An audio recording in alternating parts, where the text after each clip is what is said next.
British Army veteran who's facing deportation to Zimbabwe. Father of two, Joram Nechironga, was served with a deportation order after he was jailed for assault. He's apologised for his actions, which he said were caused by post-traumatic stress disorder after serving in Iraq. Our correspondent, Ben Godfrey, has been to Coventry to meet him. Joram Nechironga says serving in the army was his expression of pride and gratitude at being given sanctuary to live in the UK. But years later, and with a criminal record, he's now at risk of being deported to Zimbabwe. It's a return that fills him with dread. On his last visit to the country in 2006, he claims he was tortured for being a British serviceman. I'll be killed, definitely, or I'll be tortured more and get beaten all the time. It's unfair. After I sacrificed my life for this country, I went to war for this country, and what they can actually do, they don't even consider how I'm suffering. In 2018, he was convicted of assaulting a relative and jailed for 32 months.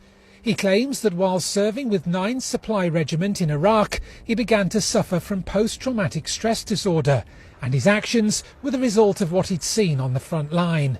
The position now is that we now have at least 3 months from the 22nd of June to do a judicial review. Whether it was by error or by design, they took him from the detention centre and took him to the airport where they wanted to deport him. It did not been for the last-minute intervention on our part again and on the part of the MP.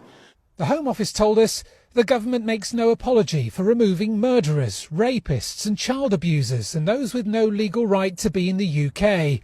All claims are fully considered and decided upon before removal, and we would not remove anyone where there were outstanding claims or concerns. Joram, there will be some people, no doubt, who will be watching this saying, you assaulted a younger member of your family and you've paid the penalty, and actually it's right that you should be considered for deportation. I was suffering and ended up being angry. And I apologized to the public of all the action that I did, and that's not me. That's not me. As the 42-year-old receives ongoing treatment for PTSD, his partner Sandra says the anxiety is delaying his recovery. Even if someone knocks at the door, he's like panicking, because the last time when he was in the detention centre, they just came and took him at 5 o'clock in the morning, no warning or anything. I really wish Home Office would really look into this with an open heart.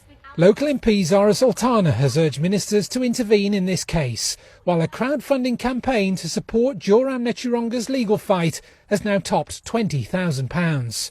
Ben Godfrey, BBC Midlands Today, Coventry.